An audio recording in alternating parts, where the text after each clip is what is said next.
and they were not able to eat. That's why they are famished. They were poor and they were hungry. They were starving. So Jesus said, this is the condition of hell. Now he took them to heaven. When they went to heaven, they were all prosperous, they were happy, they were satisfied, there was joy in their face. And they also had the same stew which was boiling, and they were given the same long spoon in their hand. But why they were happy? They were not feeding themselves, they were feeding each other. These people had the long spoon, they wanted to feed themselves, they could not feed, they were starving. These people, they were feeding each other. So the length of the spoon has no problem. So they were fully enjoying the availability of the stew there. That is heaven. So in our life also, if you want to enjoy heaven on earth, share what you have. You give it to others, they give it to you. So that you will be enjoying the heaven's joy. Not like hell, everything I want, so you are not able to get the satisfaction. So you want to listen to Brother Rahul's message, you can stay. Then you can go for your Sunday. Hallelujah, hallelujah, hallelujah, hallelujah, thank you, hallelujah, hallelujah, hallelujah, hallelujah, hallelujah, thank you, Lord, hallelujah. அழகான இயேசுவே, அழகான இயேசுவே, அழகான இயேசுவே, இயேசுவே, உம்மை பார்த்தால் நான் அழகாகுவேன், உம்மோடு இருந்தால் நான் அழகுதான், உம்முள் பேச்செல்லாம் நீங்க தானே, மூச்செல்லாம் நீங்க தானே, படைப்பெல்லாம் பார்த்தாலே புரிகிறது. அழகான இயேசுவே, அழகான இயேசுவே, அழகான இயேசுவே, இயேசுவே. நாங்கள் இந்த காலையிலே அழகான இயேசுவை நாங்கள் பார்க்க வந்திருக்கிறோம். எத்தனை பேர் ரெடி? ஆமென், ஹல்லேலூயா. கர்த்தருக்கு ஸ்தோத்திரம். கர்த்தருடைய வசனம் இப்படி சொல்லுகிறது. ஏனென்றால் அவர் அழகான இயேசுவை பார்ப்பதென்றால் லேசான காரியம் இல்லை. அவர் சில காரியங்களை எங்களுக்கு வைத்திருக்கிறார். அதை அந்த குவாலிஃபிகேஷன் இருந்தால் தான் அந்த அழகான இயேசுவை நாங்கள் பார்க்கலாம். எல்லோரும் எடுத்துக்கொள்ளுங்கள். சங்கீதம் 148:14, Psalm 148:14 எடுத்தப்புறம் ஆமென் என்று சொல்லுங்கள். எல்லோரும் சேர்ந்து வாசிப்போம். ஹல்லேலூயா.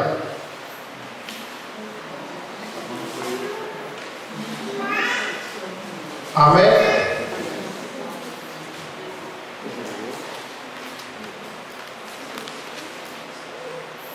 சங்கீதம் 148:14, 148:14. எல்லோரும் எடுத்துட்டீங்களா? எல்லோரும் சேர்ந்து வாசிப்போம். அவர் தம்முடைய பரிசுத்தவான்கள் யாவருக்கும் தம்மை சேர்ந்த ஜனமாகிய இஸ்ரவேல் புத்திரருக்கும் கொண்டாட்டமாக தம்முடைய ஜனத்திற்கு ஒரு கொம்பை உயர்த்தினார். ஹல்லேலூயா. இந்த கால வேளையிலே நான் உங்களை பார்த்து, இந்த கொம்பு வந்து பழைய ஏற்பாட்டிலே சொல்லப்பட்டிருக்கிறது. இது வந்து ஒரு இயேசுவை குறித்து சொல்லப்பட்டிருக்கிறது. அவர் இஸ்ரவேல் மக்களுக்கான ஒரு கொம்பாக அந்த இடத்தில் காட்டப்பட்டிருக்கிறது.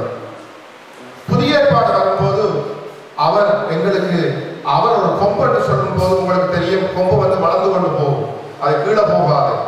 அப்படியான குணாதிசயங்கள் எங்களுக்கு தேவை. ஏனென்றால் ஆண்டவர் சொல்றார், நீங்க ஒரு கொம்பா இருக்க வேண்டும் என்று. தம்முடைய பரிசுத்தவான்கள் எங்களை பார்த்து சொல்லுகிறார், வெளியாக்களை பார்த்து சொல்லவில்லை. அவர் சொல்லுகிறார், அவர் தம்முடைய பரிசுத்தவான்கள் யாவருக்கும் தம்மை சேர்ந்த ஜனமாகிய இஸ்ரவேல் புத்திரருக்கும் கொண்டாட்டமாக தம்முடைய ஜனங்களுக்கு ஒரு கொம்பை உயர்த்தினார். ஹல்லேலூயா. இந்த கால வேளையிலே உங்களுக்கு தெரியும், கொம்பு என்று சொல்லும் போது அது சாதாரண கொம்பு இல்லை. அந்த கொம்பை அது திட்டிக் கொண்டிருக்க வேண்டும். வசனமாகிய எங்களோட வார்த்தையினால் நாங்கள் திட்ட வேண்டும். பரிசுத்த ஆவியினால் அபிஷேகம் பெற்றிருக்க வேண்டும். உங்களுக்கு தெரியும், ஒரு மிருகம் இருக்கிறது, காண்டா மிருகம். இங்கிலீஷ்ல என்ன சொல்றோம்? அது வந்து அந்த கோணை வந்து என்னது அடிக்கடி சாப்பிடுவோம். என்னன்னு சொன்னா அது மலைக்கு வந்து பங்கஸ் பிடிச்சிருக்கும். பங்கஸ் பிடிச்சா அந்த கொம்பு வந்து சாப்பிடாதபடி அதை அடிக்கடி போயிட்டு அந்த கல்லில் வந்து தேய்ச்சி அதை கூறாக்கும். இப்போ கூறாக்கும் போதுதான் அதுக்கு வந்து அந்த பிறகு வந்து கொம்பில் தான் இருக்கிறது.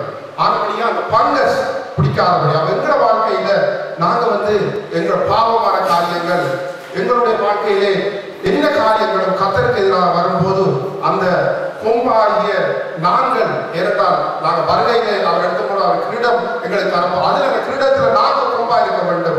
ஏனென்று சொன்னால் இயேசு சொல்லுகிறார், என்னை விசுவாசிக்கிறோம் என்னை விட பெரிய காரியம் செய்வார். ஆனபடியா நாங்கள் அவரை விட கொம்பான காரியங்களை நாங்கள் செய்ய வேண்டும். அதுக்கு நாங்கள் வந்து சாப்பா இருக்க வேண்டும். சாப்பா இல்லாவிட்டால் மற்றவர்கள் எங்களை இடித்து விடுவார், சாத்தான் எங்களை விழுத்தாட்டி விடுவார்.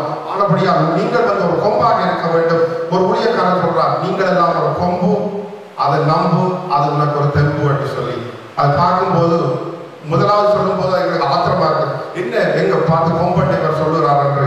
இந்த கொம்பு வந்து விசேஷமான கொம்பா இருக்கிறபடியா நாங்கள் அவருடைய கொம்பு போல நாங்கள் இருக்கும்போது அவருடைய அந்த அழகான இயேசுவை பார்க்க போகும்போது நாங்கள் அந்த கொம்பு சாப்பா இருந்தோம்னால் அந்த இடத்துக்கு நாங்கள் போவோம். அந்த பரலோக ராஜ்யத்திலே நாங்கள் சந்தோஷம் அடைவோம். அது எங்களுக்கு வந்து ஆசீர்வாதமாக இருக்குது. அந்த கொம்பை குறித்துத்தான் இந்த ஆண்டவர் பேசுகிறார். என்று சொன்னால் முக்கியமா நாங்கள் கடவுளை அறிந்த பரிசுத்தவான்களை பற்றி தான் ஆண்டவர் பேசிக் கொண்டிருக்கிறார். என்று சொன்னால் கொம்பில்லாவிட்டால் நாங்கள் எல்லாம் ஒன்றுமே செய்ய முடியாது, எல்லாம் நாங்கள் உடைந்து விடுவோம். ஏனென்றால் அந்த கொம்பாயே அந்த இயேசு எங்களுக்கு அந்த பவரை எங்களுக்கு தந்திருக்கிறார். நாங்கள் வந்து சபையிலேயும் சரி வெளியிலேயும் சரி போற இடத்திலே நாங்கள் ஒரு கொம்பாக தான் இருக்க வேண்டும். நாங்கள் வாளா இருக்கக்கூடாது. ஏனென்று சொன்னால் வாளை வந்து உலகம் வந்து எங்களை வாளாக்கத்தான் பார்க்கும். சத்துமானவர் எங்களை கீழே இழுக்க பார்ப்பார். ஆனால் ஜீவனுள்ள தேவன் என்ன சொல்லுகிறார்? தம்முடைய பரிசுத்தவான்களுக்கு எதிராக ஒரு கொம்பை அவர் ஆயத்தப்படும். அதை வந்து நாங்கள் இது பண்ண வேண்டும், நாங்கள் ஆயத்தப்படுத்த வேண்டும். பாசனம் எடுத்துக்கொண்டார், அவர் ஒரு கொம்பா இருக்கிறார். கொம்பு ஆண்டவர்கள் ஒரு கொம்பு, அவர்கிட்ட நெருக்க முடியாது. எந்தெந்த கேள்வி கேட்டாலும் அவர் வசனத்தால் அடித்து எங்களை விழுத்தி விடுவார். ஏனென்று சொன்னால் அவரை பார்த்து நாங்களும் அவரை போல ஒரு கொம்பா மாறும்போது அது வந்து ஆண்டவர்கள் சமூகத்திலே அது பரிசுத்தமாக இருக்கும். அந்த அழகான இயேசுவை நீங்க பார்க்கலாம். இந்த கால வேளையிலே அன்பான பிள்ளைகளே, பெரியோரை, ஆண்டவர் விரும்புறது உங்களுடைய வாழ்க்கையை நீங்கள் வந்து கொம்பாக மாற்றிக்கொள்ளுங்கள். ஏன்னு சொன்னால் அந்த கொம்பாக மாற்றும் போது கொம்புகள் தெரியும், வளர்ந்து கொண்டு அப்படியே கூறாக போய்கொண்டே இருக்கும். அதுபோல எங்களுடைய வாழ்க்கையும் இப்படி போகக்கூடாது, கொம்பாக நேராக போய்கொண்டே இருக்க வேண்டும். ஏன்னா ஆண்டவரோட வருகையிலே அப்போதுதான் நாங்கள் வந்து தகுதி உள்ளவர்களாக இருப்போம். அவருடைய சிங்காசனத்திலே நாங்கள் அவருடைய அழகான அந்த இயேசுவை பார்க்கறதுக்கு தகுதி உள்ளவர்களாக இருப்போம். ஏன்னு சொன்னால் நாங்கள் சாதாரணமாக எல்லாரும் கை போட்டு இந்த காலவேளையிலே எல்லாரும் உறுத்தி வந்திருக்கிறோம். ஆனால் இந்த அழகை அவர் பார்ப்பதில்லை. எங்களுக்குள்ள என்ன அந்த கொம்பாகிய அந்த வசனத்துக்குள்ளேயும் அந்த பரிசுத்தாவினால் நிரப்பப்பட்டு நாங்கள் ஆவிக்குள்ள நிரப்பப்பட்டு உண்மையா அவர் ரெடியா இருக்கிறாரா, அப்போதுதான் அந்த அழகான இயேசுவை அவர் பார்க்கறதுக்கு இந்த கால வேளையிலும் உங்களோட கர்த்தர் பேச வேண்டும். ஏனென்று சொன்னால் அவர் வந்து பரிசுத்தவான்களை மட்டும் குறித்து பேசுகிறார். உலகத்தாய் எங்களை பற்றி நாங்கள் எல்லாம் பரிசுத்தவான்கள், நாங்கள் எல்லாம் அழைக்கப்பட்டவர்கள், தெரிந்து கொள்ளப்பட்டவர்கள், உண்மையுள்ளவர்களாக இருக்க வேண்டும். கர்த்தருடைய சமூகத்திலே கர்த்தருக்காக என்ன பிரச்சனை நடந்தாலும் என்ன நடந்தாலும் இயேசுவுக்காக நாங்கள் ஒரு கொம்பு. மற்றவர்கள் பார்க்கும்போது இவர் ஒரு கொம்பா இருக்கிறாரே, என்ன அவரோட வெளிச்சத்தை பார்க்க வேண்டும். நாங்கள் சுவிசேஷம் சொல்லும் போது எங்களை அவர்கள் பார்க்க வேண்டும். பார்த்தால் இவருக்கு ஒரு கொம்பு எக்ஸ்ட்ராவா இருக்கிறது. என்ன கொம்பு? பெருமை கொம்பா இல்லாட்டி பரிசுத்தாவிய கொம்பா? அதை பார்க்கும்போது அவர் ரெக்கனைஸ் பண்ணுவார்கள். அப்போது அவர்கள் கர்த்தரை ஏற்றுக்கொள்வார்கள்.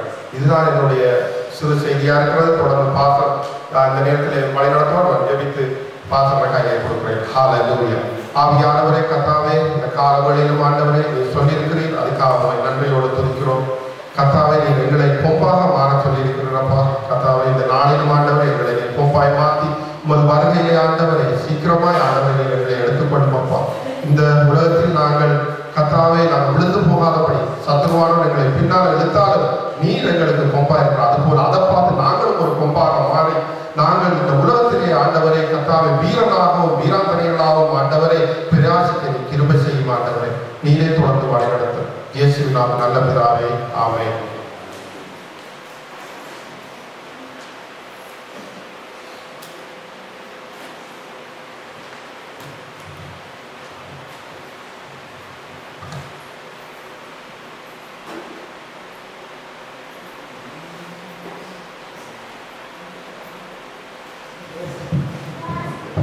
Children can go for your Sunday school.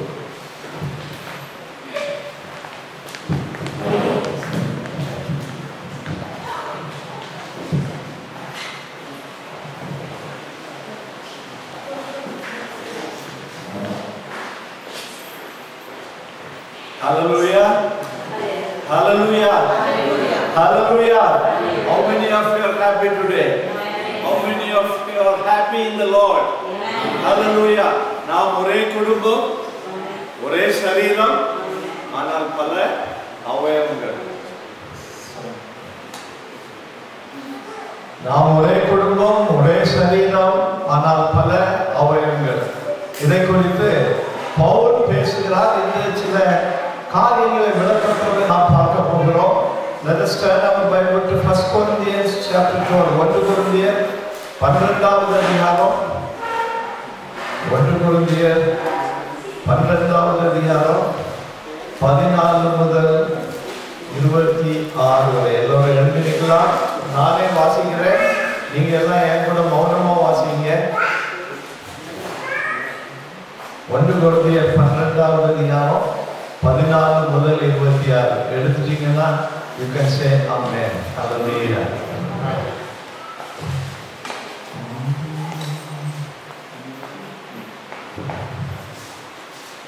வாசிக்கலாம். சரீரமும் ஒரே அவயவமாயிராமல் அநேக அவயவங்களாயிருக்கிறது. காலானது நான் கையாயிராதபடியினாலே நான் சரீரத்தின் அவயவம் அல்ல என்றால் அதனாலே அது சரீரத்தின் அவயவமாயிராதோ. காதானது நான் கண்ணாயிராதபடியினாலே நான் சரீரத்தின் அவயவம் அல்லவென்றால் அதனாலே அது சரீரத்தின் அவயவமாயிராதோ. சரீரம் முழுவதும் கண்ணானால் செவி எங்கே? அது முழுவதும் செவியானால் மோப்பம் எங்கே? தேவன் தமது சித்தத்தின்படி அவயவங்கள் ஒவ்வொன்றையும் சரீரத்திலே வைத்தார். அவையெல்லாம் ஒரே அவயவமாயிருந்தால் சரீரம் எங்கே? அவயவங்கள் அநேகமாயிருந்தும் சரீரம் ஒன்றே. கண்ணானது கையை பார்த்து நீ எனக்கு வேண்டுவதில்லை என்றும் தலையானது கால்களை நோக்கி நீங்கள் எனக்கு வேண்டுவதில்லை என்றும் சொல்லக்கூடாது. சரீர அவயவங்களில் பலவீனம் உள்ளவைகளாய் காணப்படுகிறவைகளே மிகவும் வேண்டியவைகளாய் இருக்கிறது. மேலும் சரீர அவயவங்களில் கனவீனமாய் காணப்படுகிறவைகளே அதிக கனத்தை கொடுக்கிறோம். நம்மில் லட்சணம் இல்லாதவைகளே அதிக அலங்காரம் பெறும். நம்மில் லட்சணம் உள்ளவைகளுக்கு அலங்கரிப்பு வேண்டியதில்லை. சரீரத்திலே பிரிவினை உண்டாயிராமல் அவயவங்கள் ஒன்றை குறித்து ஒன்று கவலையாயிருக்கும்படிக்கு தேவன் கனத்தில் குறைவுள்ளதற்கு அதிக கனத்தை கொடுத்து இப்படி சரீரத்தை அமைத்திருக்கிறார். ஆதலால் ஒரு அவயவம் பாடுபட்டால் எல்லா அவயவங்களும் கூட பாடுபடும். ஒரு அவயவம் மகிமைப்பட்டால் எல்லா அவயவங்களும் கூட சந்தோஷப்படும். ஆமென். உட்காரலாம். ஹல்லேலூயா.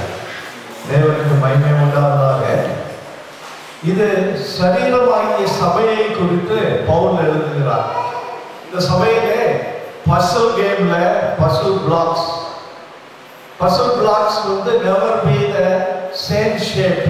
ஒவ்வொரு பசில் பிளாக்கும் ஒவ்வொரு ஷேப்ல இருக்கும்.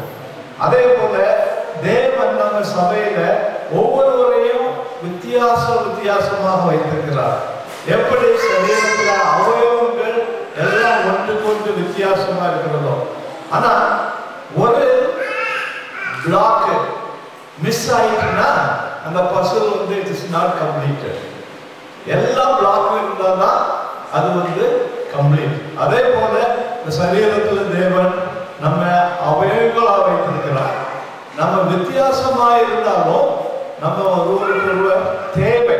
இல்ல 2-3 வசனங்களை நான் திரும்ப வாசிக்கிறேன். 18வது வசனம் சொல்லுகிறது, தேவன் தமது சித்தத்தின்படி அவயவங்கள் ஒவ்வொன்றையும் சரீரத்தில் வைத்தார்.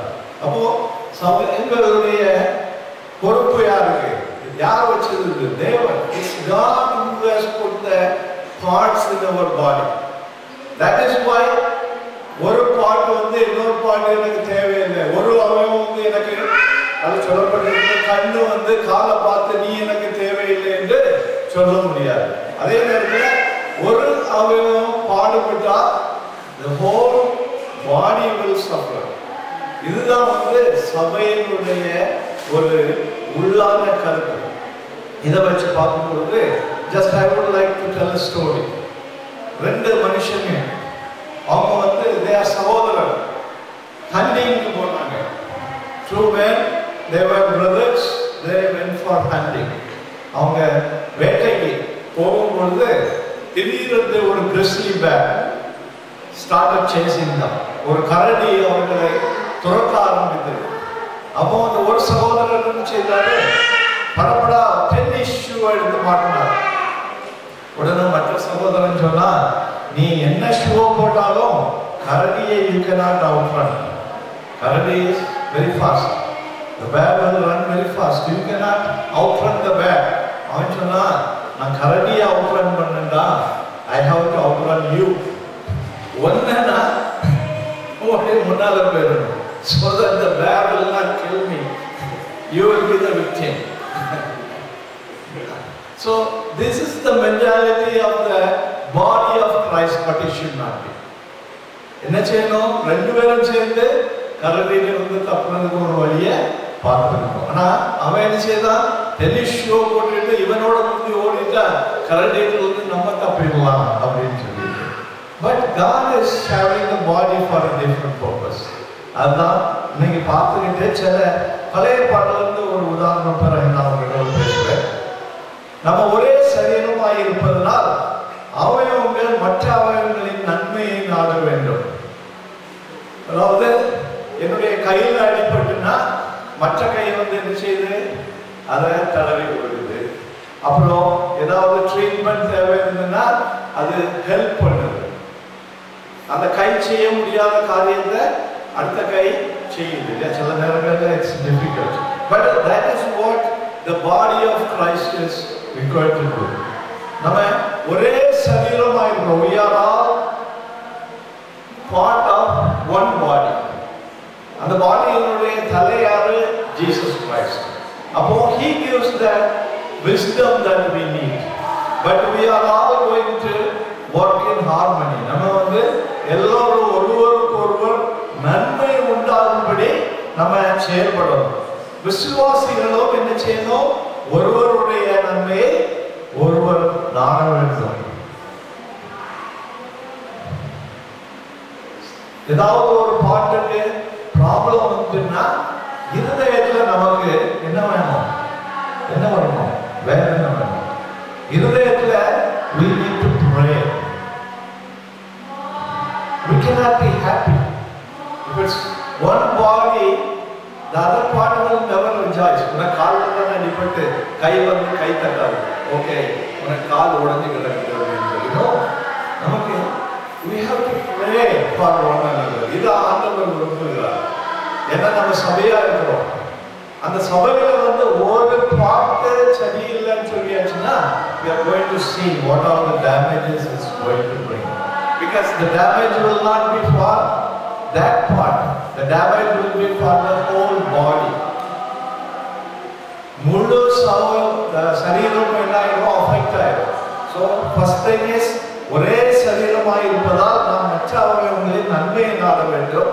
இரண்டாவது விசுவாசிகளோடு பரலோகத்திலே வாழ்வது நமக்கு மகிமை. It's easy to live together as saints in heaven, isn't it? பரலோகத்துல நம்ம ஒற்றுமையா இருக்கிறது ஈஸி இல்லையா? ஆனா விசுவாசிகள் ஒற்றுமையா உலகத்துல இருக்கிறது ஈஸியா? பரலோகத்துல இருக்கிறது easy. Why it's not easy in the world? We have to ask this question. பரலோகத்துல போய் நம்ம ஒரே இடத்துல தான் இருக்க வேண்டும். We cannot say, oh, அந்த பர்சன் இருக்க இடத்துல எனக்கு இருக்க முடியாது அப்படின்னு சொல்லிட்டு. We are going to one place.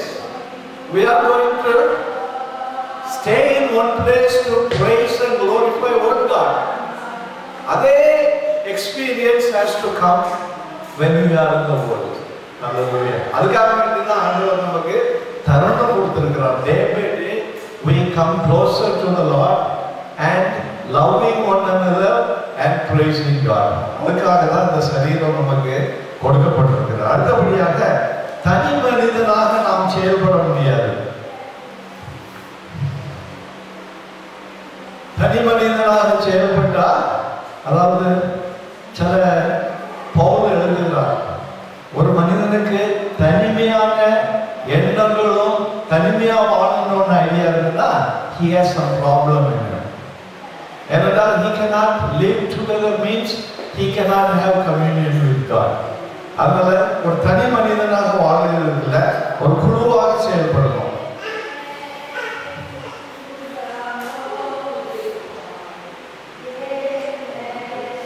இப்போ பவுலுடைய மினிஸ்ட்ரியில பார்த்தீங்கன்னா he worked with different kinds of people. அவன் டாக்டர், லூக் வந்து he is a doctor, physician. He worked with him. Barnabas is another man and he worked with him. ஒரு திருடர், அவனை ஜெயில பவுல் சந்தித்த பொழுது கர்த்தருக்குள்ள நடத்தி அவன் வெளியே வந்த பிறகு he made a relationship with his previous master. previous master போய் இவனுக்காக அவன் போராடி நீ அவனை சேர்த்து கொள்ள வேண்டும்.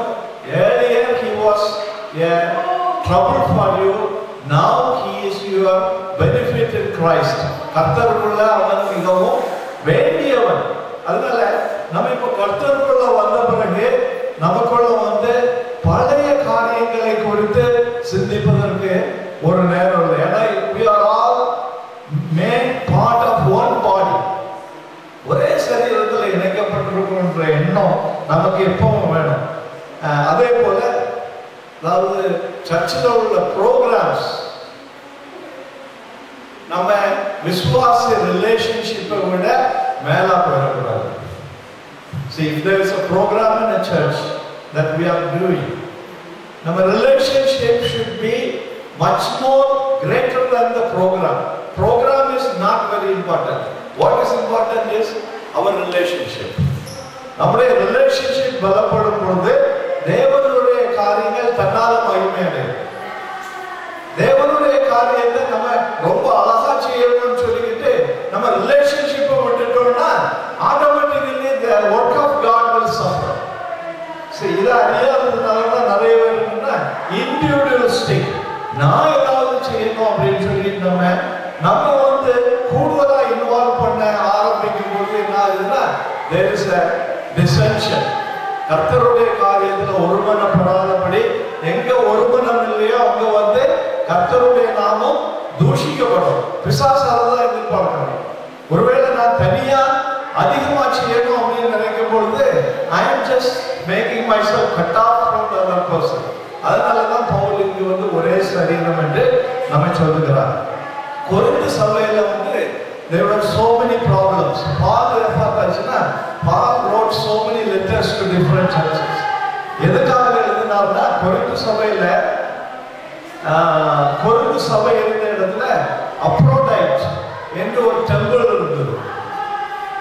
அநேக விசுவாசிகள் இந்த டெம்பிள்ல இருந்து வந்தவங்க. இப்ப நம்ம எல்லாரும் கிறிஸ்தவங்களா பிறக்கல இல்லையா? அநேக இந்துவா இருந்து அல்லது முஸ்லீமா இருந்து இன்னொரு ரிலிஜன்ல இருந்து வந்திருக்கீங்க. அதை போல இந்த கொரிந்து சபையில விசுவாசிகளா மாறினவங்க எல்லாம் அப்ரோடைட் சொல்லிட்டு ஒரு பெரிய டெம்பிள் இருந்தது.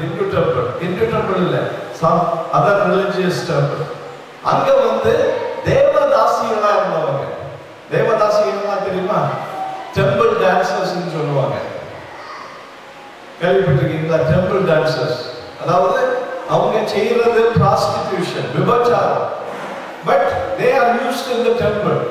இவங்க இயேசு கிறிஸ்துவை அறிந்து கொரிந்து சபையில வந்து சேர்ந்தாங்க. ஆனா சேர்ந்த பிறகு இவங்களுடைய பழைய சுவாபம் மாறல. அதனால கொரிந்து சபையில வந்து அநேக ப்ராப்ளங்கள். எல்லாருக்கும் வரங்கள் இருந்தது, பரிசுத்தாவின் வரங்கள் இருந்தது, அந்நிய பாஷை பேசினாங்க. ஆனா அவங்களுடைய வாழ்க்கையில அந்த பழைய சுவாபம் மாறாததுனால பவுல் 2 கடிதங்கள் மிகவும் துக்கமா ஸ்ட்ராங்கா எழுத வேண்டியது வந்தது. ஆனா பவுல் அதை செய்ததுனால அந்த சபை வந்து இந்த பிரச்சனையில இருந்து வெளியே வந்தது. அப்போ ஒரே சரீரமா இருந்தாலும் ஒரே சரீரத்துல பல அவயவங்களா இருக்கிறதுனால எல்லா அவயவங்களும் ஒன்று சேர்ந்து செய்வதற்கு கர்த்தர் வார்த்தைகளை கொடுத்திருக்கிறார். சில வார்த்தைகள் எதுக்காக கொடுக்கப்பட்டிருக்கிறது? பவுல் அந்த லெட்டர்ஸ் எழுதுறதுக்கு காரணம் இந்த அநேக சரீரங்கள் தங்களுடைய இச்சைகளின்படி கிரியை செய்து சபையை கெடுத்து விடாதபடி இவர்களை ஒன்று சேர்த்து கட்டுவதற்காக இந்த வசனங்கள் கொடுக்கப்பட்டது. அதனால வசனங்கள் நமக்கு நன்மைக்காக கொடுக்கப்பட்டது வெளியே தீமைக்காக இல்லை. அந்த வசனத்தை அவர்கள் பெற்றுக்கொள்ளவில்லைன்னா அவர்கள் தங்களுடைய பழைய சுபாவத்திலே அவர்கள் அந்த டெம்பிள்ல என்ன செய்துட்டு இருந்தாங்களோ அதே காரியத்தை செய்துட்டு இருந்திருப்பாங்க. சர்ச்சில் வரும் பொழுது தேவனை ஆராதிப்பாங்க, அந்நிய பாஷை வரங்கள். ஆனா அவர்களுடைய வாழ்க்கையில வித்தியாசம் இல்லாம போயிருக்கும். அதுல அந்த வார்த்தைகள் பவுல் எழுதுகிறார் மிகவும் ஷார்ப்பாக. அது போகும் பொழுது அவர்களுடைய வாழ்க்கையில சேஞ்ச் வருது. அப்போ தேவன் அவருடைய சித்தத்தின்படி இந்த அவயவங்களை எங்கே இருக்கணுமோ அதன்படி வைத்திருக்கிறார். அவயவங்கள் மாற முடியாது. கை சொல்லக்கூடாது, எனக்கு போர் அடிச்சுட்டு என்ன நான் கண்ணாடுறேன், கண்ணு let us make an exchange. We cannot do that. கர்த்தர் எதற்காக அழைத்து நம்ம வச்சிருக்கிறாரோ அந்த இடத்துல நம்ம இருந்தோம்னா தேவனுடைய நாமத்தை மகிமைப்படுத்த முடியும். நம்மளா நம்ம உயர்த்துறதுக்கு முயற்சிக்க கூடாது. Exaltation. Those who exalt themselves will be humbled by God. கர்த்தர் அவங்கள தடுத்து நிறுத்துவார். There is a war between God and pride. Bible சொல்லுது கண்ணை உயர்த்துகிறவர்களை தேவன் எதிர்த்து நிற்கிறார். அதனால we have to take that place. இப்போ யோசுவாவின் வாழ்க்கையிலிருந்து ஒரு important incident we are going to study. The life of Joshua. உங்களுக்கு எல்லாரும் ஜாஷுவாவை தெரியும். ஜாஷுவா யாரு?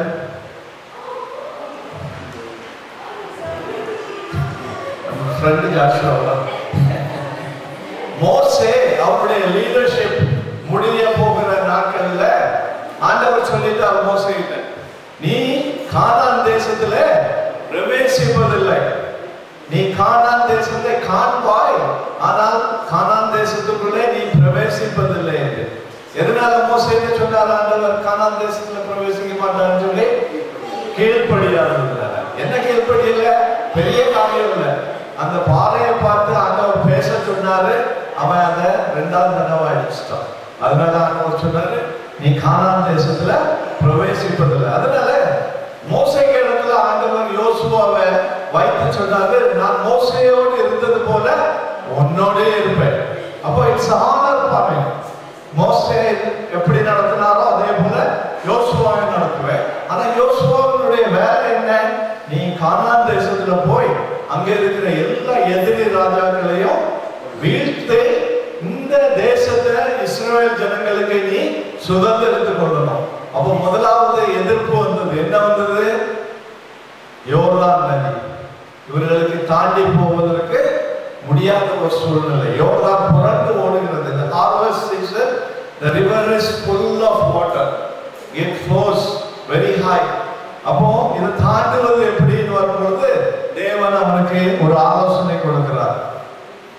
இந்த கூடார ஆசரிப்பு கூடாரம் பண்ணுகிற அந்த பண்டிகை அதை ஆசாரியன் தன்னுடைய தோளிலே எடுத்துக்கொண்டு இந்த யோர்தான் தண்ணியில நிற்கும் பொழுது அந்த யோர்தான்ல இருக்கிற தண்ணி குவியலாக 2 பக்கமாக நின்றோம். நீங்க கடந்து போகலாம் அப்படின்னு சொல்லிட்டு இவனுக்கு ஆலோசனை சொல்லுகிறார். இதை செய்ய வேண்டியது யாரு? ஆசாரியர்களும் எல்லா இஸ்ரவேல் ஜனங்களும் தாண்டி போனோம். தாண்டி போன பிறகு அங்க ஒரு கல்லு எடுத்து 12 கல்லுகளை வைக்க சொல்லுகிறார். அந்த இடத்துக்கு பேர் தான் கில்கால். உங்களுக்கு தெரியும். கில்கால பற்றி நான் ஏற்கனவே உங்கள்கிட்ட பேசியிருக்கிறேன். யாரு? எலிசா தீர்க்கதரிசி. அவன் கில்காலில் இருந்து எங்க போனா? யோர்தான் போனாங்க. அப்போ அவனை பின்பற்றினது யாரு? எலிசா தீர்க்கதரிசி. அப்போ இந்த கில்காலில் இருந்தா விடுதலை, ஏற்று தேசத்திலிருந்து விடுதலை கிடைத்தது என்று சொல்லுகிற அர்த்தம் கொண்டது. அப்போ இது முதலாவது சக்சஸ். இந்த சக்சஸ் வந்த உடனே தேவன் யோசுவாவை என்ன பண்ணாரு? கனம் பண்ணார். அப்போ அவன் என்ன பண்ணுகிறான்? இப்போ வேவுக்காரர்களை அனுப்புகிறான் எரிகோ பட்டணத்துக்கு. எரிகோ பட்டணம் பெரிய சுவர். இதை தாண்டி போனோம்னா இவங்களால முடியாது. அப்போ ஆண்டவர் சொல்லுகிறார், 7 நாள் நீங்க எரிகோ பட்டணத்தை சுத்தி வரணும். முதல் 6 நாளும் ஒவ்வொரு தடவை சுத்தி வரணும். 7வது நாள் 7 தடவை சுத்தி வரணும். 7 தடவை நீங்க கடைசி தடவை வரும்பொழுது எக்காலத்தை எடுத்து ஊதணும். எல்லோரும் நீங்க ஒரேடியா ஆர்ப்பரிக்கும் பொழுது எரிகோ மதில் கீழே விழுந்துடும். விழுந்த உடனே என்ன செய்யணும்? எல்லாரும் நீங்க நேரா எரிகோக்குள்ள இறங்கி யார் யாரெல்லாம் நினைக்கிறாங்களோ எல்லாரையும் போடணும். அதை வாசிங்க. அதுக்கு முன்னால இதை மறந்துட்டேன். முதலாவது யோசுவாவுக்கு தேவன் என்ன சொன்னாருன்னா, 1வது அதிகாரம், யோசுவா 1வது அதிகாரம் 8வது வசனத்தை வாசிங்க. சபைக்கு ஆண்டவர் சொல்லுகிறது போல யோசுவாவிடம் ஆண்டவர் சொல்லுகிறார், உன்னுடைய ஜனங்களுக்கு நீ இதை அறிவிக்கணும். 1:8 யாராவது வாசிங்க. வியாக்கிரமான புஸ்தகம் உன் வாயில் புரியாதிருப்பதாக இதில் எழுதியிருக்கிறவர்களை படியெல்லாம் நீ செய்ய கவனமாக இருக்கும்படி இரவும் பகலும் அதை தியானித்துக் கொண்டிருப்பாயாக. அப்பொழுது நீ உன் வழியை வாய்க்க பண்ணுவார், அப்பொழுது புத்திமானை நடத்தி கொள்வார். ஹல்லேலூயா. இங்க வந்து மோசே யோசுவாவுக்கு ஆண்டவர் சொல்லுகிறார், இந்த நியாயப்பிரமாண புஸ்தகம் உன் வாயை விட்டு விலகாதிருப்பதாக. அப்போ இது யோசுவா என்ன செய்யணும்? இதை சபைக்கு சொல்லணும். Pat, can you read it in English? Joshua chapter 1 verse 8.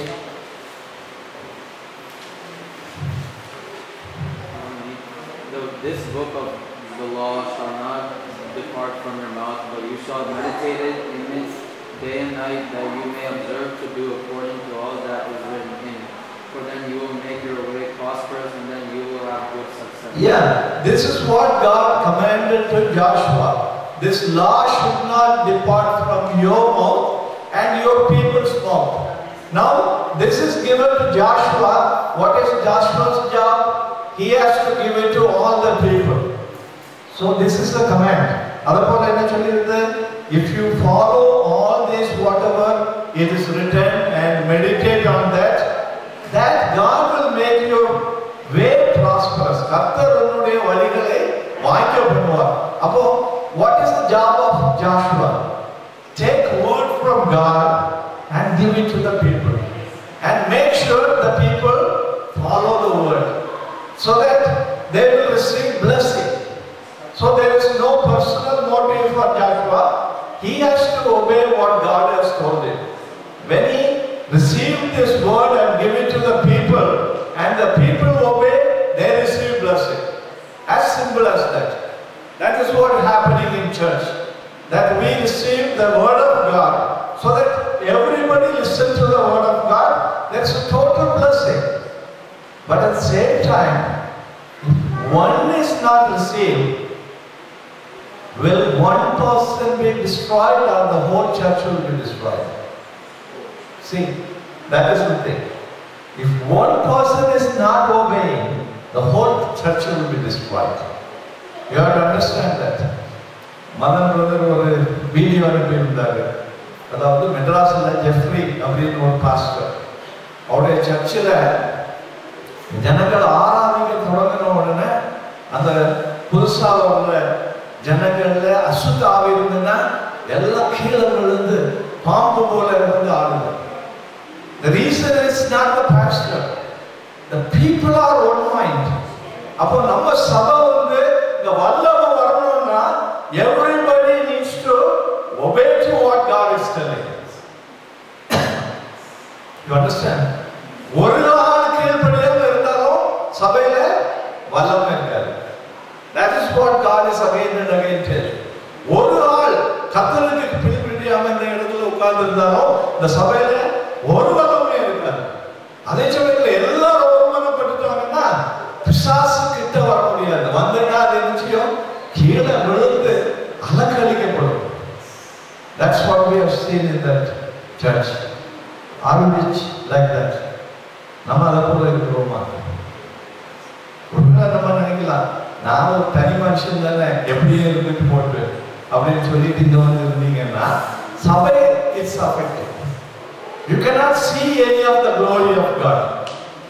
நம்ம ஒருமனப்படும் பொழுது அங்க ஒரு வல்லம் எங்க வந்து அவர்கள் யோர்தானை கடந்துட்டாங்க. அடுத்தபடியாக எரிகோவை கடக்கணும். அப்போ எரிகோவை கடக்கும் பொழுது ஆண்டவர் என்ன சொன்னார் அவங்ககிட்ட? வாசிங்க யோசுவா, Joshua chapter 6 verse 17 and 18. Joshua 6 17 and 18. யோசுவா 6 17 18. இது ஜெரிகோ அவங்க பிடிக்கிறதுக்கு முன்னால ஆண்டவர் கொடுத்த கட்டளை. ஆனாலும் இந்த கட்டணமாகி இதில் உள்ள யாரும் சாபத்தீதா இருக்கும். நாம் அனுப்பின ஆட்களே ராஜ் என்னும் வேசி அவரும் அவருடைய கூட வீட்டுக்கு இருக்கிற அனைவரும் மாத்திர உயிரோடு இருக்க கடவார்கள். சாபத்தினால் ஏதாகிலும் எடுத்துக் கொள்வதனாலே நீங்கள் சாபத்தீராத படிக்கு இஸ்ரவேல் பாளையத்தை சாபத்தீராக்கி அதை கலக்கப்படாத படிக்கும் சாபத்தீரான மாத்திரம் எச்சரிக்கையாயிருந்தார். Somebody read in English. இது அவர் பார்ப்பது. Joshua 6 17 and 18. Now the city shall be doomed by the Lord to destruction, it and all who are in it. Only Rahab the harlot shall live, she and all who are with her in the house, because she hid the messengers that we sent. And you by all means abstain from the accursed things, lest it become accursed when you take of the accursed things, and make the camp of Israel accursed and trouble. Now கர்த்தர் எரிகோவை இஸ்ரவேல் ஜனங்களுக்கு கொடுக்க போறார். எரிகோ மதில் விழ போகுது. ஆனா உள்ள போறதுக்கு முன்னே ஆண்டவர் சொல்கிறார், எரிகோல இருக்கிற எல்லா சாபமானது. நீங்க அங்க போனீங்கன்னா என்ன செய்யக்கூடாது? எதுவுமே எடுக்கக்கூடாது. எல்லா சாபத்தையும் நடந்தது. அதனால அங்க போய் எல்லாரையும் கொண்டு போட்டு நீங்க எரிகோவை ஆக்கிபை பண்ணணும். ஆனா நீங்க ஏதாவது சாபத்தினால எடுத்தீங்கன்னா இஸ்ரவேல் ஜனங்கள் எல்லாம் சாபமாயிருவாங்க அப்படின்னு போனதுக்கு முன்னாலே இன்ஸ்ட்ரக்ஷன் கொடுத்தார். அதை போல இவங்க போனாங்க. யுத்தம் அவர்களுக்கு வெற்றியா முடிந்தது. எல்லாரையும் கேப்சர் பண்ணிட்டாங்க. ஆனா இப்போ திரும்பியும் நம்ம 27வது வசனத்தை வாசிங்க. 6:27. Joshua 6:27.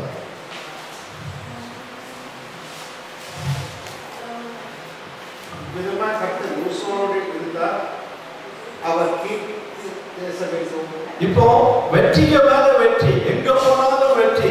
உடனே யோசுவாவுடைய பேரை பெருகிட்டு எல்லாரும் யோசுவாவை பார்க்க ஆரம்பிச்சிட்டாங்க. He is very great person. That is danger. See, கர்த்தர் வெற்றி கொடுக்கும் பொழுது லீடர்ஸ் நம்ம என்ன செய்யறோம் பார்க்கிறோம். கர்த்தர் லீடரை உயர்த்தின உடனே லீடர் கிட்ட நம்ம மைண்ட கொடுக்கிறோம். ஆனா அடுத்த அதிகாரத்துல என்ன நடந்தது? 7வது அதிகாரத்துல பாத்தீங்கன்னா ஆயி என்ற ஒரு பட்டணம் இருந்தது. சின்ன ஒரு பட்டணம். இந்த பட்டணத்தை இவங்க ஜெயிக்கிறதுக்கு பெரிய ஆர்மி வேண்டாம். உடனே ஜோஷுவா என்ன பண்றான்? அங்க ஸ்பையை அனுப்புகிறான். ஆனா ஸ்பையை அனுப்புவதற்கு முன்னால தேவனிடம் அவன் கேட்டானா? வேதத்துல இதுக்கு எந்த ரைட்டிங் இல்லை. இதுக்கு முன்னால எரிகோ பட்டணத்துக்கு வேவு பார்க்கறதுக்கு அனுப்புனா. ஆனா இப்போ என்ன ஆயிடுது? இவனுக்கு கீர்த்தி பெருகி எல்லாம் வெற்றி கிடைக்க ஆரம்பிச்ச உடனே he is making his own decision now. இவன் ஆண்டவரை என்கொயர் பண்ணல. இவன் என்ன சொல்லுகிறான்? நீங்க போய் பார்த்துட்டு வாங்க. இந்த ஜனங்கள் போய் பார்த்துட்டு வந்து சொன்னாங்க, அங்க சின்ன ஜனங்கள் கொஞ்சம் பேர் தான் இருக்கிறாங்க. நமக்கு 2000 பேர் 3000 பேர் இருந்தாச்சுன்னா ஜெயிக்கலாம் அப்படின்னு சொல்லிட்டு they took it very easily because their power is more. They have seen the power of God. உடனே இப்போ கர்த்தரை மறந்துட்டாங்க. இவங்களுடைய பலத்துல போறாங்க. நல்லா அடி வாங்கிட்டு இருந்தாங்க. ஆயப்பட்டினத்துக்காரங்க 38 பேரை கொண்டு மற்றவங்க ஓட விரட்டுறாங்க. உடனே யோசுவா போய் தேவனுடைய சமூகத்தில் விழுந்து கதறுகிறான். ஆண்டவரே, இப்பதான் அடி வாங்கின பிறகு போய் கதறுகிறான். வெற்றி எண்ணில் வெற்றி வரும் பொழுது இவன் தேவனை தேடுகிறதுக்கு மறந்துட்டான். இப்போ பாருங்க, நீங்க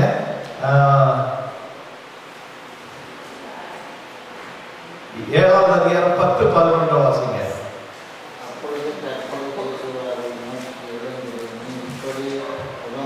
குப்புற விழுந்து கிடக்கிறது என்ன?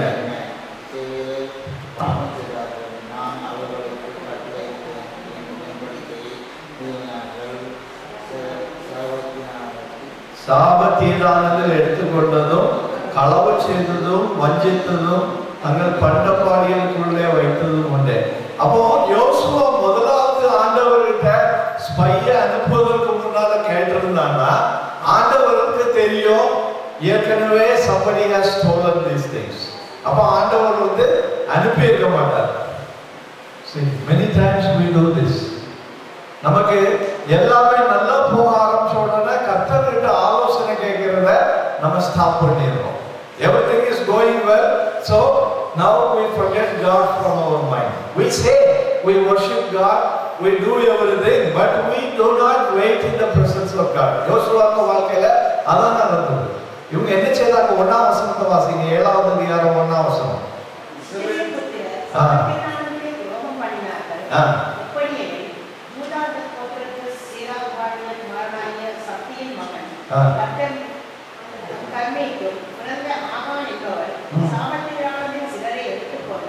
ஹalleluya. இந்த ஆகான் என்ன செய்தான்? எரிகோ பட்டணத்துல போன உடனே அங்க நல்ல பட்டு Dress இருந்தது, நல்ல பளபளன்னு சொல்லிட்டு. இவனுக்கு முதலாவது அட்ராக்ஷன் அதில் வந்தது. அதை எடுத்துக்கொண்டு ஒழிச்சு வச்சுக்கிட்டான். அதுக்கு பிறகு போனா சில்வர், அதுக்கு பிறகு போனா கோல்டு எடுத்து ஒழிச்சு வச்சுக்கிட்டு இவங்க எல்லாரும் செலிப்ரேட் பண்றாங்க விக்டரியை. யோசுவாவுக்கு இது தெரியாது. ஆனா அவன் ஆண்டவர்கிட்ட கேட்டிருந்தான்னா ஆண்டவர் ஆயிக்கு யுத்தத்துக்கு போகாதன்னு சொல்லியிருப்பார். ஏன்னா பாவம் எங்க இருந்ததோ அங்க இவங்களுக்கு டிஃபீட். இவன் என்ன செய்தான்? தன் சுய இச்சையின்படி வேவுகாரவங்க அனுப்பி அங்க ஒண்ணும் கிடையாது, சின்ன ஆட்கள் தான் அடிச்சிடலாம்னு சொல்லியாச்சுன்னா யார் அங்க எல்லாம் போகும்போது ஆண்டவர் இவர்களோடு இல்லை. See, you have to always remember this. நான் எது செய்ய போனாலும் ஆண்டவர் நம்மோடு இருக்கிறார். ஒருவேளை நம்ம கூட நிறைய பணம் இருக்கலாம், ஒருவேளை நம்ம கூட அநேக ஜனங்கள் இருக்கலாம். இஸ்ரேல் ஜனங்களுடைய தொகை வந்து 450,000 soldiers. ஆயனுடைய தொகையோ 3,000. அதனால அவங்க சொன்னாங்க நமக்கு இவ்வளவு பெரிய ஆர்மி வேண்டாம், 3,000 அனுப்புனா போதும், ஈஸியா அடிச்சு போட்டுக்கலாம் அப்படின்னு சொல்லி. ஆனா they did not bring calculation about God. கர்த்தர் நம்முடைய சமூகத்தில் இருக்கிறாரா என்பதை யோசுவா மறந்துட்டார். தேவன் இதை கொடுத்தவர்கள். இப்போ அங்க போய் அடி வாங்கின பிறகு ஜாஷுவா போய் தேவனுடைய சமூகத்தில் விழுந்து கதறும் பொழுது ஆண்டவர் சொல்லுகிறார், இஸ்ரவேலிலே பாவம் உண்டு என்று நீ அறியாதிருக்கிறாய். மனுஷனை சொல்லல ஆண்டவர், முதலாவது ஒரு மனுஷன் தான் செய்தான்னு சொல்லல, இஸ்ரவேல் சபையை சொல்லுகிறார். அந்த சபை தீட்டப்பட்டிருக்கிறதுன்னு சொல்லியாச்சுன்னா இது எதனால? ஒரு மனுஷனால வந்தாலும் சபை தீட்டப்படுது. இஸ்ரவேல் ஜனங்கள் அடிபடுறாங்க, இப்ப தேவனிட்ட போய் கதறாங்க. ஆண்டவர் சொன்னார், முதலாவது உங்க தீட்டை நீங்க மாற்றுங்க அப்படின்னு சொல்லி. அப்போ ஜாஷுவா செய்த காரியங்கள் எல்லாம் பிறகு எழுதியிருக்கு, அதெல்லாம் நமக்கு வேண்டாம். The important thing is when we come to the Lord, ஒவ்வொருத்தரும் as a body of Christ, நம்ம ஒவ்வொருவரும் ஒவ்வொரு அங்கமா இருக்கிறோம். தேவன் ஒவ்வொரு அங்கங்களையும் பார்த்து கொண்டே இருக்கிறார். நம்ம எதை பார்க்கிறோம்? முகத்தை பார்க்கிறோம். முகத்துக்கு தானே கூடுதல் மேக்கப் கொடுக்குறோம். இங்க பைபிள்ல என்ன சொல்லி இருக்கு? எதுக்கு மேக்கப் அதிகமா கொடுக்கணுமா? வாசிங்க. நம்மில் லட்சணம் உள்ளவர்களுக்கு அலங்கரிப்பு. வாசிங்க 24வது வசனத்தை வாசிங்க.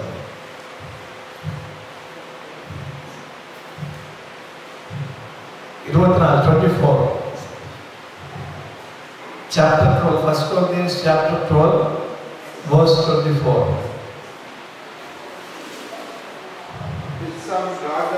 नहीं 1 Corinthians chapter 12, 24. 1 Corinthians நம்ம முதலாவது பார்த்தது சரீரத்தை குறித்து பார்த்தோம். லட்சணம் உள்ளவர்களுக்கு அலங்கரிப்பு வேண்டியதில்லை. அப்போ லட்சணம் இல்லாதவர்களுக்கு தான் அலங்கரிப்பு. அப்போ முகத்துக்கு அலங்கரிப்பு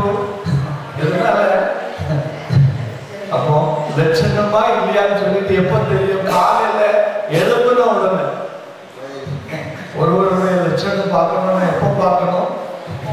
காலையில எழுப்புன உடனே. அப்பதான் ஆக்சுவலி ஏஜ் தெரியும்.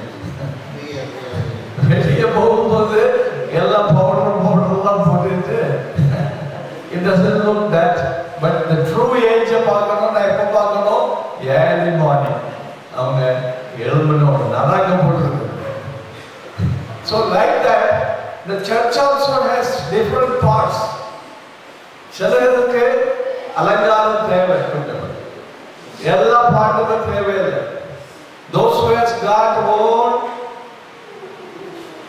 what the beauty or the handsomeness, that doesn't need any improvement.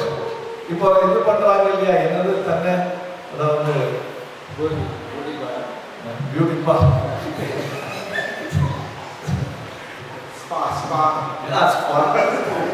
அது ஏதோ ஒரு வேர்ட் சொல்லுவாங்க, தன்னை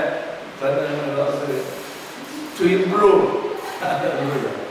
அப்போ இந்த பாடியில் இருக்கிறது வந்து யாரை ரிஃப்ளெக்ட் பண்றதுக்காக பாடி பார்ட்ஸ் இருக்குது? தேவன். தலை யாரு? இயேசு கிறிஸ்து. இந்த சரீரம் எல்லாம் கிரியை செய்கிறது தலையினுடைய கட்டளையின்படி, so that the body can help one another, so that the Lord will be glorified.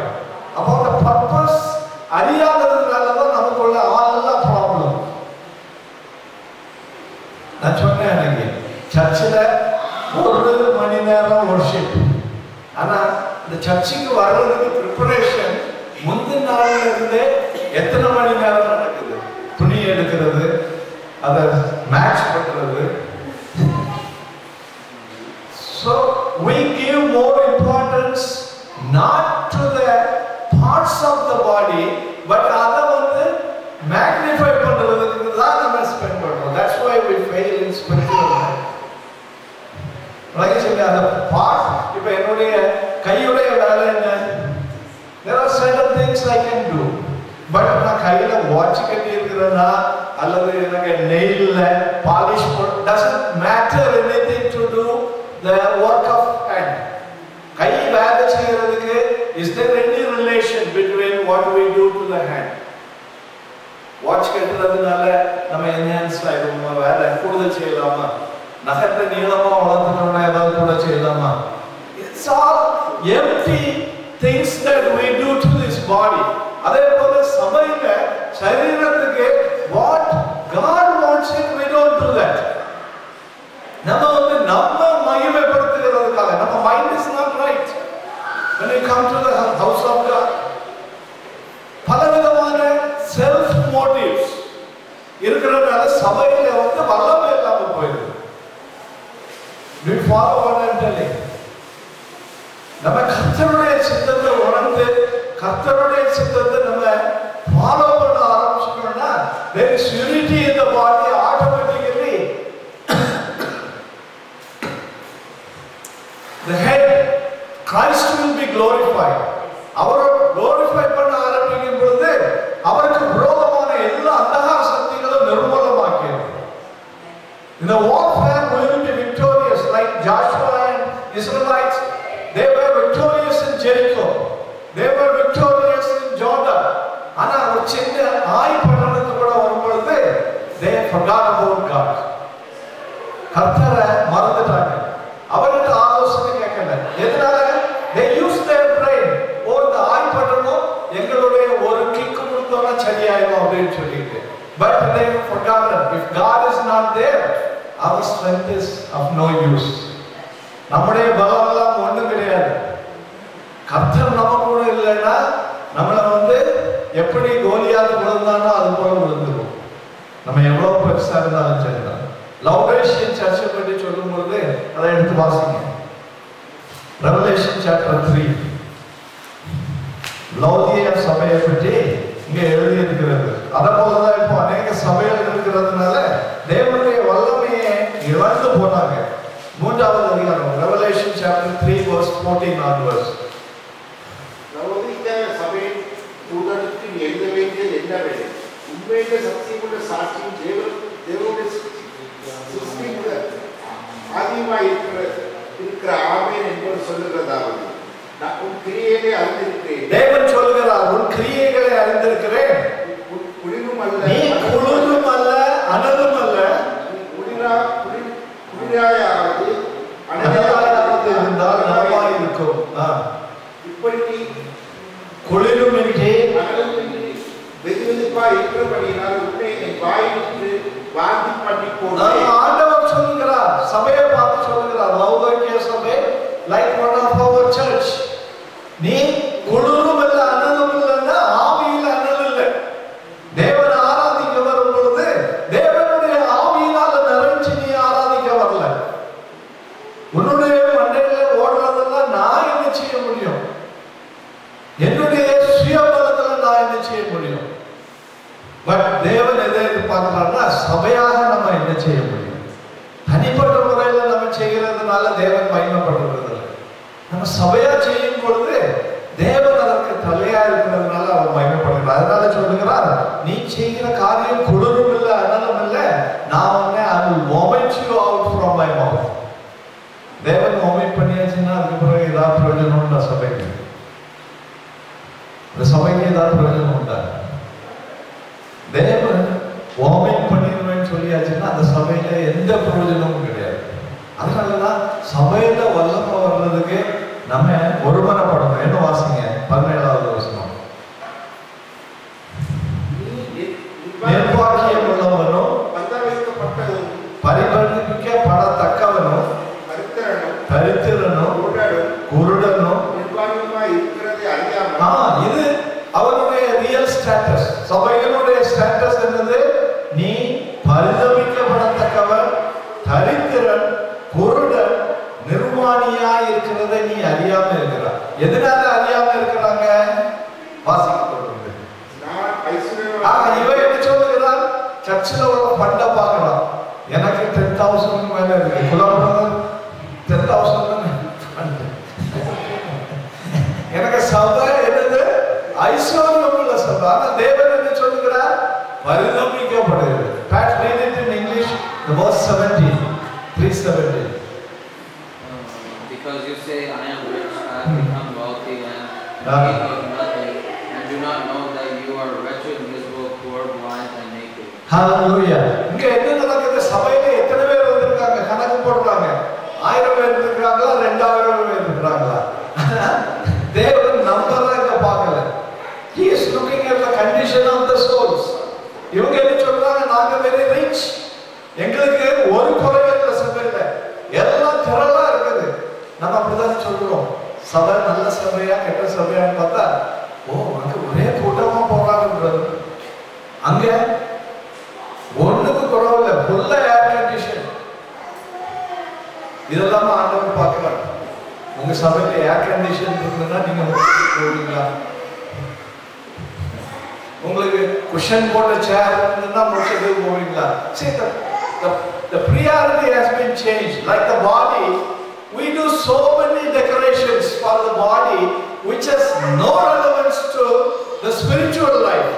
God looks at it from inside. அவர் என்ன சொல்லுகிறார்? It's wretched. என்ன சொல்லுகிறார்? It is என்னதான் சொல்லுது? 17ல வாசிங்க. wretched. தமிழ்ல இங்கிலீஷ்ல வாசிங்க. Somebody read from behind. 17. You have a Bible? Tamil Bible or English Bible? Tamil. உங்கள்ட்ட English ah Tamizha? You have a Bible? No? No?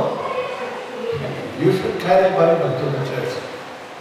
Okay, and read it. 3:17.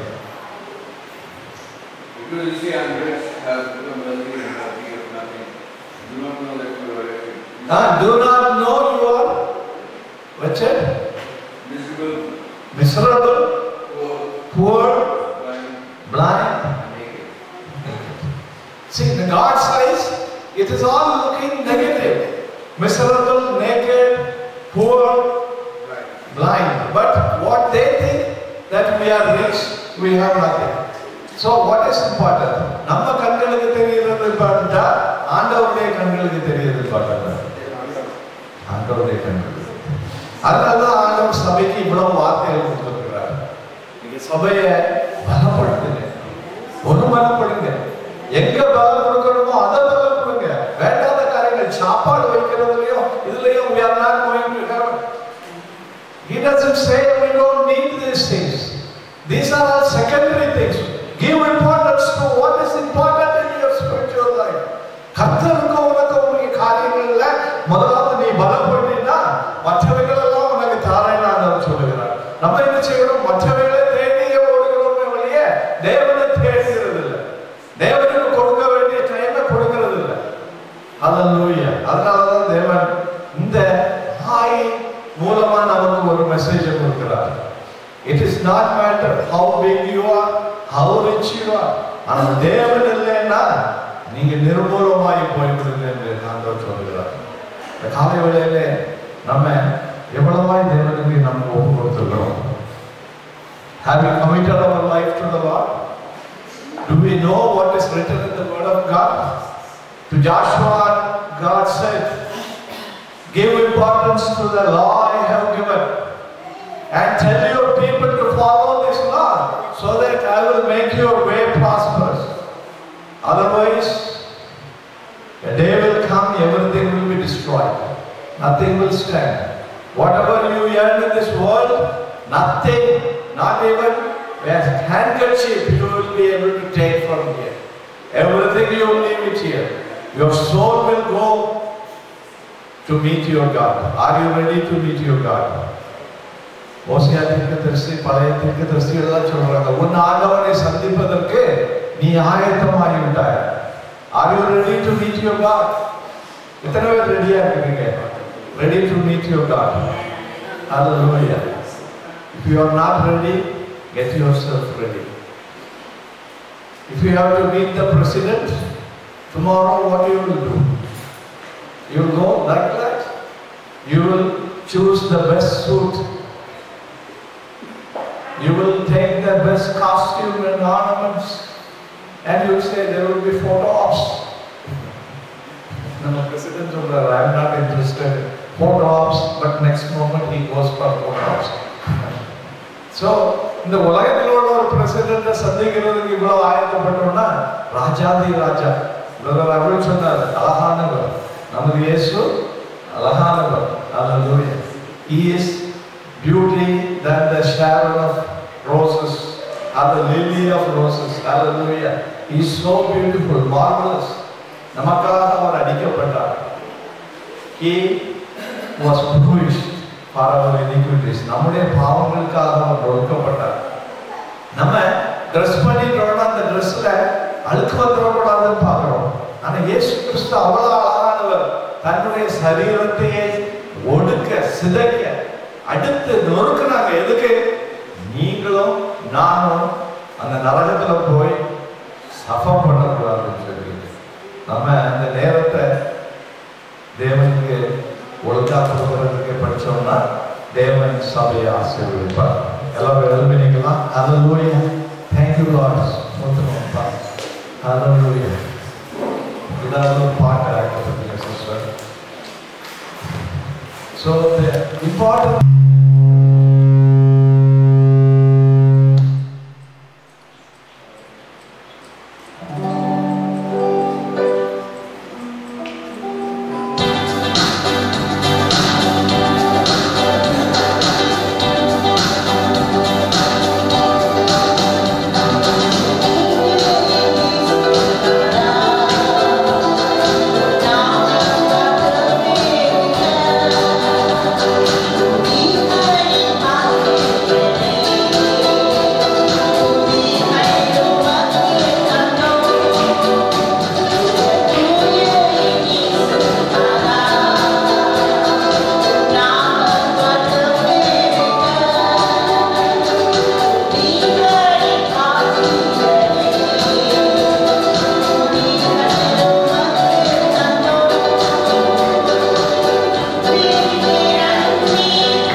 பேசினீர் ஆண்டவரே. எங்களுக்கு எது முக்கியம் என்பதை நீர்